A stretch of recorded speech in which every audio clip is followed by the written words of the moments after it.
पत्रकार बंधुओं को नमस्कार। आपने देखा कि केंद्र की नरेंद्र मोदी जी की तानाशाह सरकार किस तरह से दिल्ली सरकार का गला घोट के गैर संवैधानिक बिल पास करती है, और इतने से भी अमित शाह जी का दिल नहीं भरता। एक नई परंपरा मोदी सरकार ने शुरू कर दी है। जो सरकार के खिलाफ बोले उसकी सदस्यता खत्म करो, उसको निलंबित करो, उसको बाहर करो, उस पे एफआईआर करो। तो सीधे सीधे तानाशाही घोषित कर दो। क्यों लोकतंत्र का ड्रामा पीट रहे हो? और दुनिया की सबसे बड़ी अफवाह कंपनी भारतीय जनता पार्टी के गृह मंत्री ने कितना बड़ा झूठ बोला, और जिस झूठ के चक्कर में, माफ कीजिएगा, आप लोग भी कई बार फंस जाते हैं। क्या कह रहे हैं देश के गृह मंत्री देश के सदन में? फर्जीवाड़ा हो गया, सिग्नेचर गलत हो गया, सिग्नेचर कहां से आया, सिग्नेचर किसने कराया। अरे भैया, देश के तुम दूसरे नंबर के मंत्री हो, इतना सामान्य ज्ञान तो सदन की कार्रवाई के बारे में रखो। सेलेक्ट कमेटी में किसी भी सदस्य के द्वारा किसी भी सदस्य का नाम प्रस्तावित किया जा सकता है, उसके किसी सिग्नेचर की जरूरत नहीं होती।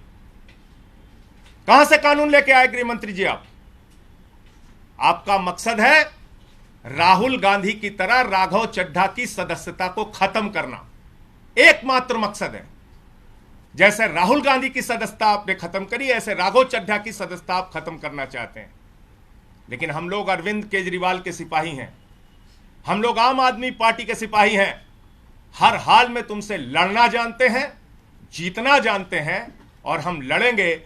और किसी तरीके से अगर आपने हथकंडे अपनाकर राघव चड्ढा की सदस्यता खत्म की तो दोबारा चुन के आ जाएंगे।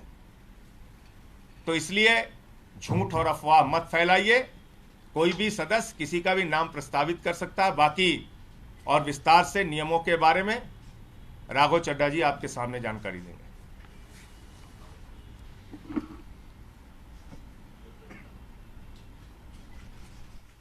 बीजेपी का मूल मंत्र है, repeat a lie 1000 times and it becomes the truth. एक असत्य को, झूठ को 1000 बार बोलो और 1000 बार वो सच्चाई में तब्दील हो जाएगा। इस मंत्र के तहत मेरे खिलाफ एक दुष्प्रचार और एक प्रोपेगेंडा शुरू किया गया कि न जाने कौन सा फर्जीवाड़ा हो गया, कौन से जाली दस्तखत हो गए, और इसी के चलते मुझे आज आपके सामने आना पड़ा दूध का दूध और पानी का पानी करने के लिए। अमूमन ये देखा जाता है जब भी किसी सदस्य के खिलाफ विशेषाधिकार समिति कोई कार्रवाई शुरू करती है, यानी कि कमिटी ऑफ प्रिविलेजेस कोई प्रोसीडिंग शुरू करती है, तो वो शख्स उस पर कोई सार्वजनिक बयान नहीं देता, कोई पब्लिक स्टेटमेंट नहीं देता। लेकिन मेरे को मजबूरन आज भारतीय जनता पार्टी के झूठ का पर्दाफाश करने के लिए आपके सामने आना पड़ा, क्योंकि इतना दुष्प्रचार ये लोग कर रहे हैं।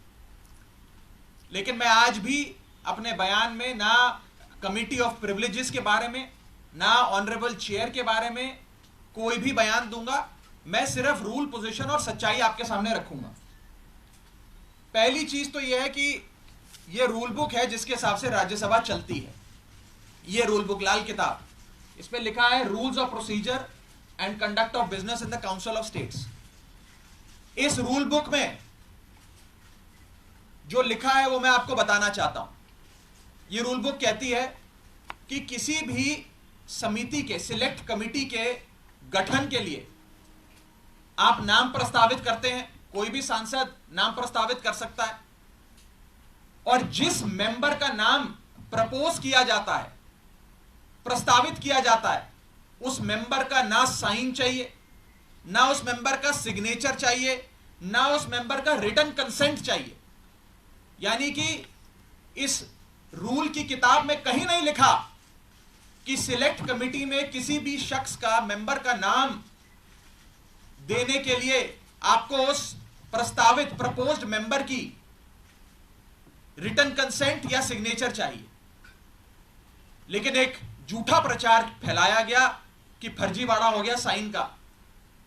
मैं आपको आगे बताना चाहता हूं कि जब भी सिलेक्ट कमेटी के गठन के लिए नाम प्रस्तावित किए जाते हैं तो ना सिग्नेचर लिए जाते हैं, ना सिग्नेचर जमा किए जाते हैं, ना सिग्नेचर की जरूरत होती है।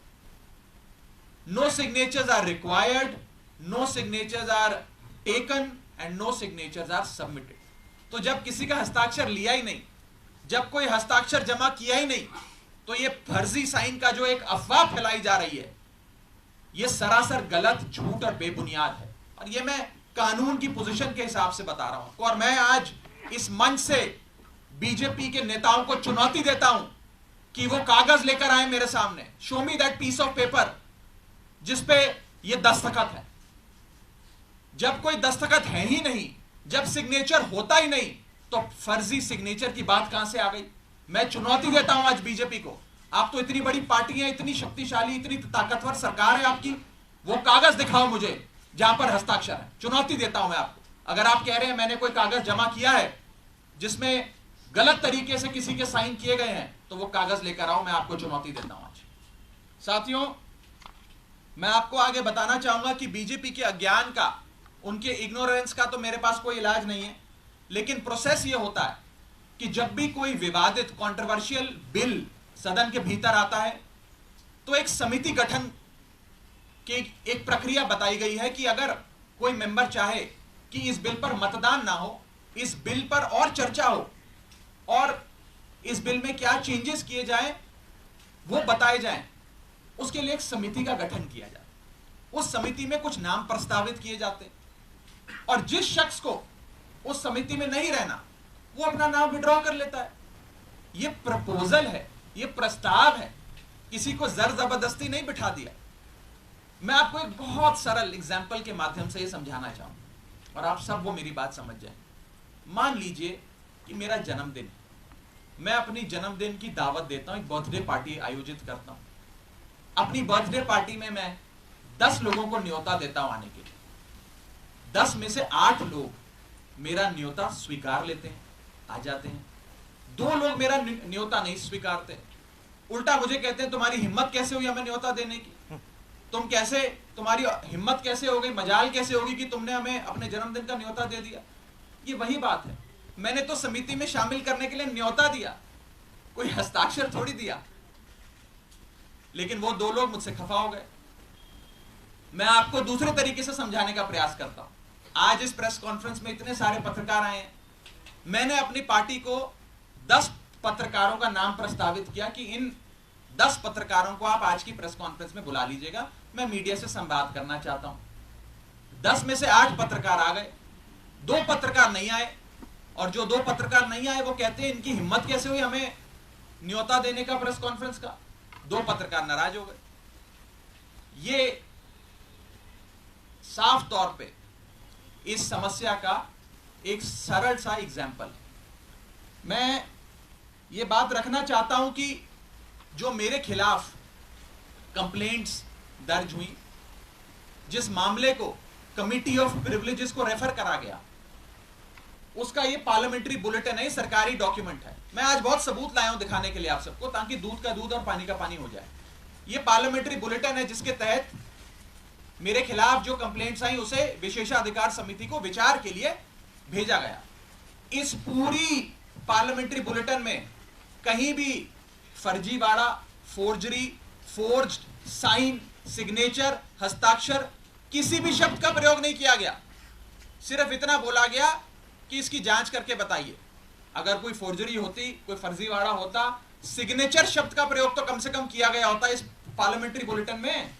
यह सरकारी दस्तावेज है राज्यसभा सेक्रेटेरिएट का, इसमें भी कहीं जिक्र नहीं किया गया। इसलिए नहीं किया गया क्योंकि जब साइन है ही नहीं तो साइन आएंगे कहां से।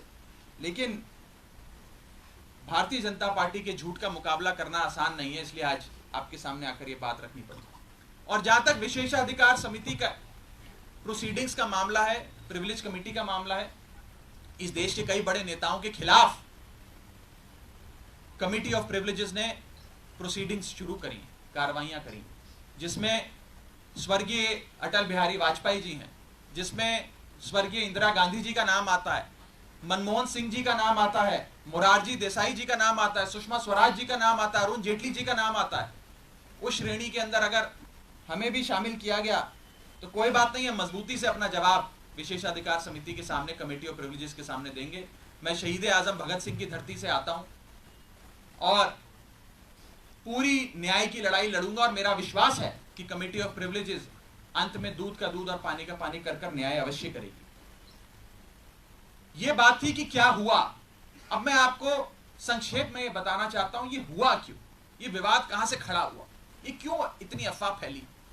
ये इसलिए फैली क्योंकि सोमवार दोपहर को सदन के अंदर आम आदमी पार्टी की ओर से मैंने पूरी मजबूती से दिल्ली के अध्यादेश पर अपना वक्तव्य दिया, और उसके ठीक 6 घंटे बाद मेरे खिलाफ बीजेपी ने यह आरोप लगाने शुरू कर दिए।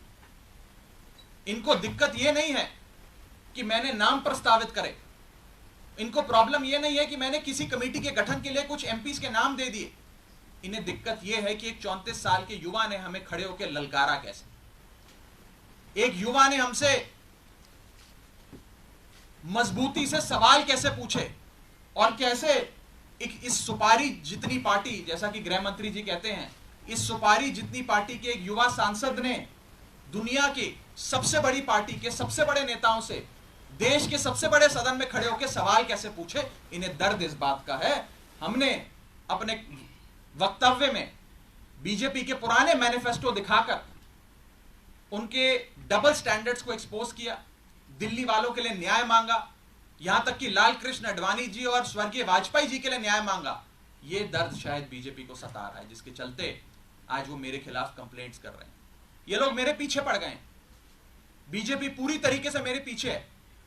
मैं आपको बताना चाहूंगा कि इस हफ्ते के ये दूसरा नोटिस कमेटी ऑफ प्रिविलेजेस का मुझे आया है। It is the second time कि मुझे किसी विषय में कमेटी ऑफ प्रिविलेजेस ने नोटिस दिया हो एक ही हफ्ते में। शायद ही इतिहास में कभी आज से पहले ऐसा हुआ हो। और मैं ये बताना चाहता हूं कि आज के समय हर संभव प्रयास किया जा रहा है कि विपक्ष की आवाज को दबाया जाए। जैसे राहुल गांधी जी की मेंबरशिप छीन ली, हमारे 2 सांसद संजय सिंह जी, सुशील कुमार रिंकू जी, दोनों को सस्पेंड कर दिया, लीडर ऑफ ऑपोजिशन का माइक ऑफ किया जाता है। अगर कोई विपक्ष का साथी खड़े होकर अपनी बात रखता है तो सदन के अंदर खड़े मंत्री उन्हें धमकी देते हैं कि तुम्हारे घर इन्फोर्समेंट डायरेक्टरेट आ जाएगी, सीबीआई आ जाएगी, बैठ जाओ चुप करके। इस प्रकार से एक अघोषित आपातकाल लगाने का प्रयास बीजेपी इस देश में कर रही है, और उनका यही मकसद होगा शायद कि मेरी आवाज को भी दबाया जाए। लेकिन मैं कहना चाहता हूं कि ये युवा आवाज है, अरविंद केजरीवाल की एक सिपाही की आवाज है, ये आवाज दबने वाली नहीं है।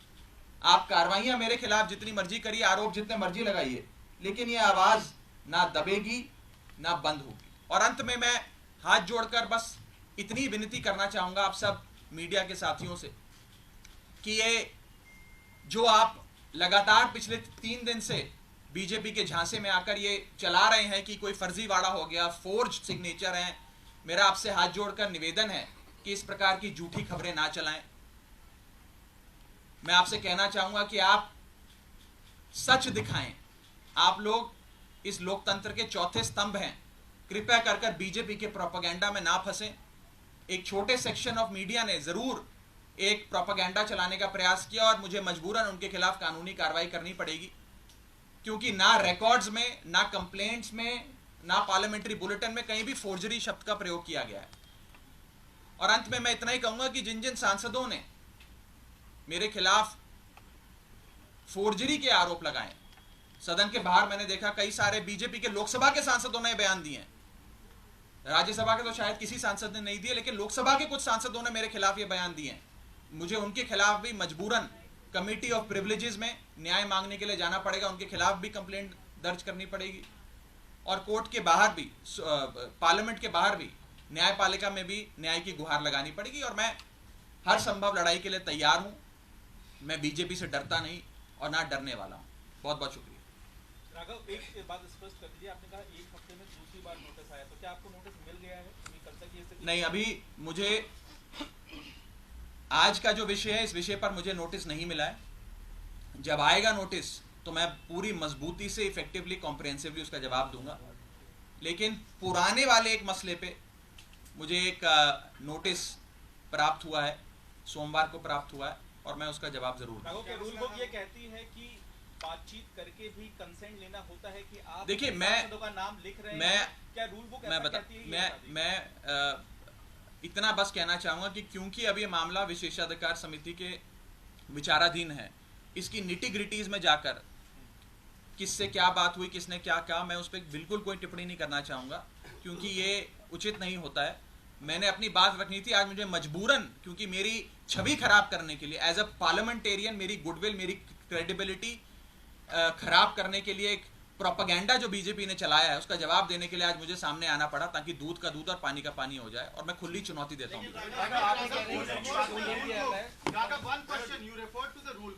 Susmit Patra of the BJD also referred to a rule book on the floor of the बिल्कुल House. ठीक। saying सारे जवाब that अब was not taken. सारे जवाब अब विशेषाधिकार समिति के सामने दिए गए। राहुल गांधी के भाषण के शब्द को हटा दिया गया। राहुल गांधी का पार्लियामेंट में राहुल गांधी के शब्द के भाषणों को